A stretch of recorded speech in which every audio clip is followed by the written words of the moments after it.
In this video, I'm going to share with you my top 5 favorite channelers and show you a summary of each of their teachings. These are some of the most profound things that have changed my life, and I'm going to summarize it in this one video. Welcome back to another video. My name is Aaron and I help people expand their consciousness. Now in this video, I'm going to jam-pack it. I like how I said that. Jam-pack it with a whole bunch of information of understanding the 5 channelers that have had the most profound impact on me. Understand channeling, as woo-woo as it sounds. Many times the information can be profound, but you have to use your own discernment. I remember when I first became aware of it back in 2012, the first time I ever heard Bashar was actually in an audio on a YouTube video, and I was like, who is this guy with all this like crazy enthusiasm? Almost sounds like an exaggerated enthusiasm.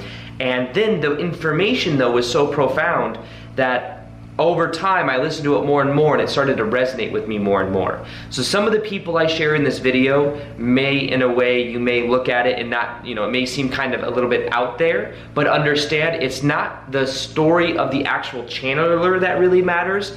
It's the information that matters and whether the information actually helps you. The only time I think it really becomes dangerous is when there's certain channelers in the past that it's like they start to become egotistical with it, or if any type of channeled information is trying to control you and make you do something, then you can feel and use your discernment to see that it doesn't resonate.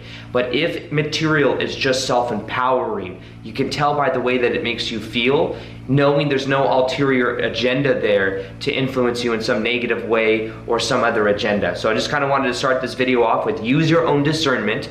I have read thousands of different books, listened to thousands of hours of different seminars. I've done a lot of the inner work through meditation, and these are the 5 channeled sources that I believe have very powerful information, and I use some of their teachings has impacted my life. That's why I'm making this video. So, okay, the first channeler I'm going to share is a guy named Daryl Anka who channels Bashar. I'm using him first because he's probably had Bashar's had one of the most profound impacts on me and my teachings in general. Now, this is going to sound esoteric, but the way that it works is Daryl Anka in this life incarnated into this life to bring through this information from Bashar. Bashar is a name that we use because we feel like having some personality is more relatable, and Bashar means messenger. And I forget if it's Syrian or Sanskrit or something, but the name means messenger. That's why we use the name Bashar. There really would be no name if it were up to where the information is coming from. Now, what happens is Bashar, or what we call Bashar, comes from 300 years in the future and is in a different reality altogether. It is a future self of Daryl Anka. And what happens is what Daryl Anka is doing in this life, he's now like in his 60s, or I don't know, no one really knows how old he is. He looks good for his age. But what happens is he channels through the information from his higher self, which is also connected to Bashar, and he brings through that information that is helping us in this time of transformation.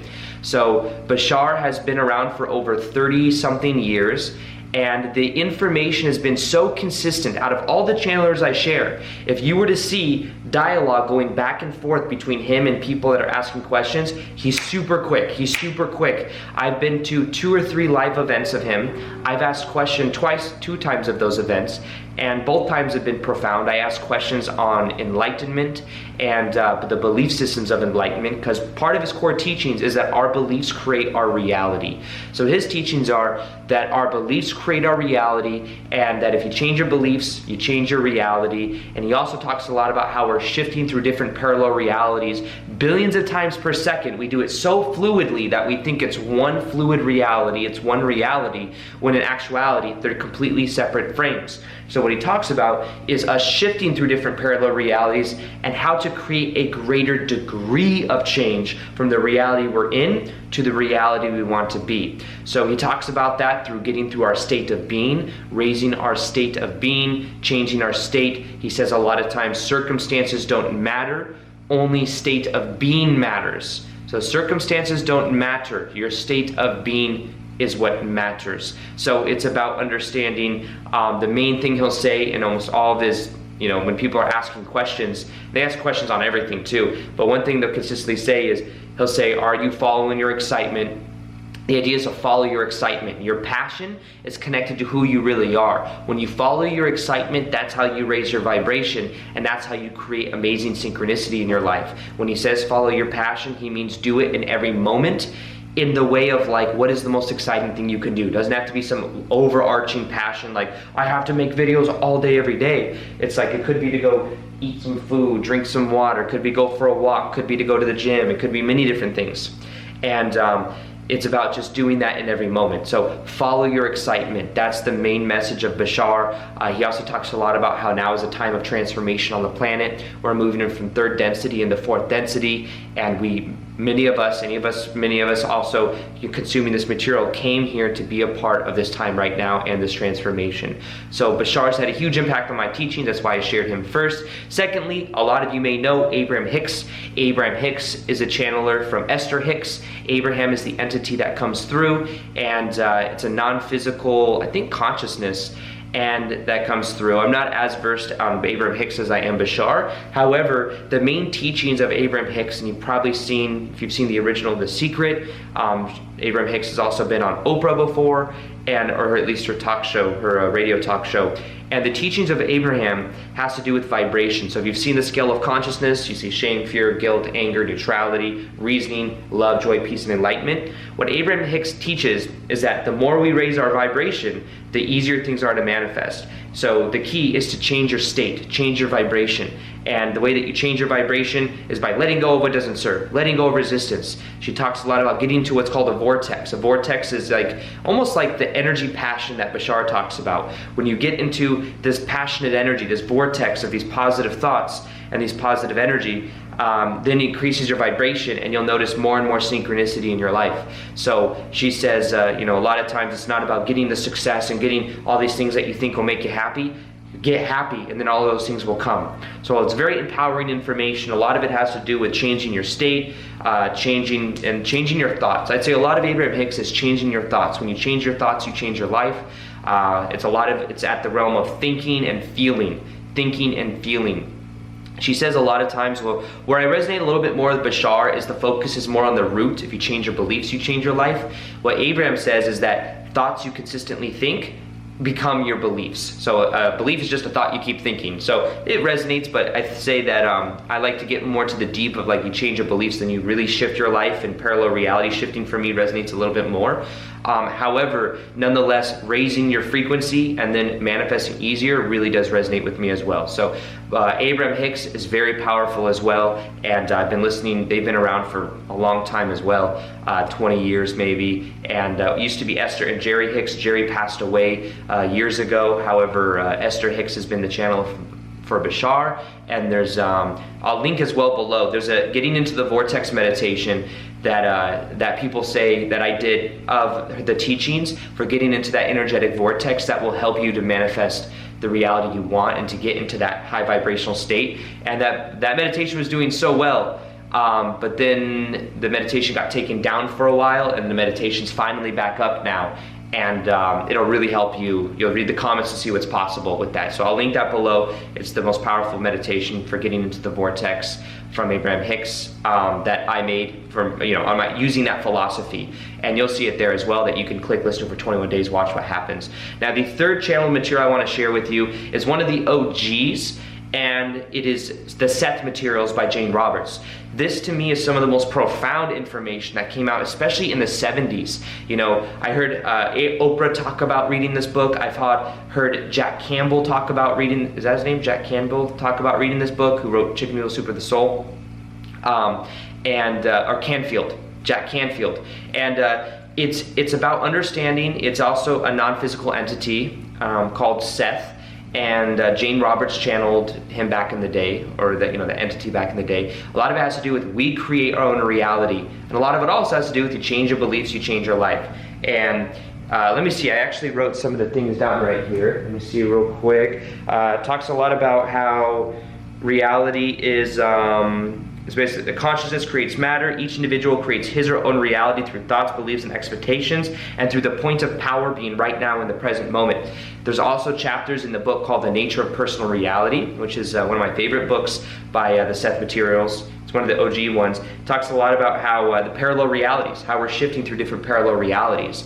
You'll notice some consistent themes between all of these as well. So that has been very powerful. It talks a lot about what we do in non-physical and who we are as higher vibrational beings, how we're all connected to source energy, and we are a piece of that. So it talks a lot about that as well, and it's very powerful information as well. So the Seth materials may be a little bit more technical. I'd say that if you want maybe a edge into that, maybe Bashar, Abraham Hicks may be a little bit easier, but nonetheless it's very powerful information.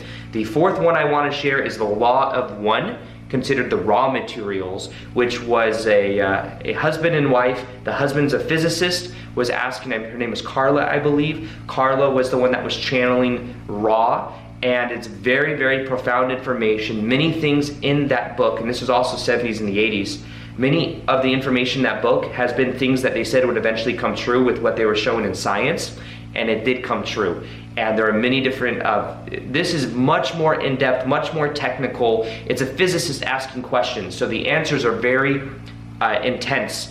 And a lot of it has to do with understanding that right now on the planet, there's a transition going on from third density into fourth density. It's called the harvest. So what is happening is a lot of it's about the way reality works. It talks a lot about how we're all a part of the Infinite One Creator, why we're in this reality, who we really are, how the planets are also a consciousness in of themselves is very interesting. It's called the logos, the sub-locos. It's like the sun has an intelligence of itself, the planet has an intelligence of herself.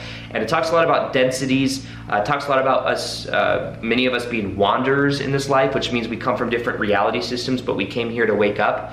Very powerful, very profound information. It's called the Law of One, and the raw materials. So much more to it. It talks a lot about the different rays of vibration, the red ray, the green ray, all the chakras in essence as you move up, and how we as we move through these different vibrations through levels of consciousness. So a lot of it as well is like there's the elemental kingdom, then there's the animal kingdom, then there's humans, and then there's higher vibrational moving into fourth density. It's called fourth density, and the idea, it basically says that animals will eventually become humans, and we're moving up the scale. So we're more evolved than that of the bottom two. And it talks a lot about it as well as how the intention of coming here to wake up during this time of harvest, which is right now on the planet, is the most important time to be alive ever. Now the last one I want to share with you is Dolores Cannon, who is not actually a channeler, but she puts people into a channeled state, and there's transcripts. Her books are transcripts. There's 19 of them, and from people all over the world saying many different things about who they are at the soul level. The state they get put into is channeling through their higher selves, their subconscious mind. You can ask questions like, why did I incarnate at this time? What was my purpose in life? What am I meant to, what was the relationship with this person? What was the purpose of that? And what happens is through thousands of people all over the world, there's been a couple consistent messages. Once again, we create our own reality through our thoughts, and also we are connected at higher vibrations. We are connected to extraterrestrial races. We are connected to this time of ascension on the planet. Right now is the most important time to be on the planet than ever before, and that's why it's an exciting time to be alive. People from all over the world said this, that we're going into this channel state, and it was very profound information coming through. There's so much more to it. I mean, there's 17 different books on it, but a lot of it had to do with, in the beginning, going back to past lives, understanding that we're eternal spiritual beings living temporary human experiences, but nonetheless, this whole time of ascension right now on the planet, I'd say there's a very consistent theme with all of them. I'd say maybe except for Abraham Hicks and Jane Roberts, that mainly talks about this time of transformation on the planet and how we're ascending into a higher vibration. They as well have touched on it, but I'd say the core teachings of the other three are very powerful in that direction. The main takeaways I have is we create our own reality. Change your thoughts, you change your life. You change your beliefs, you change your life. We're going through a time of ascension right now on the planet, and now more than ever is a time that we all wake up. If you're listening to this, then you're on the leading edge of that right now. You may be what is called a wanderer who comes from a different reality system that incarnated here to help people wake up to who they are. And this time is the most exciting time to be alive than ever before. So, like I said, that meditation you will see below for getting into the vortex. Other than that, let me know what you thought of this video. Comment below, like this video if you liked it. I know it was a little bit more personable, getting into like my actual Chandlers and what I actually do in my life. Let me know if you like that. Other than that, as always, peace, much love, and namaste.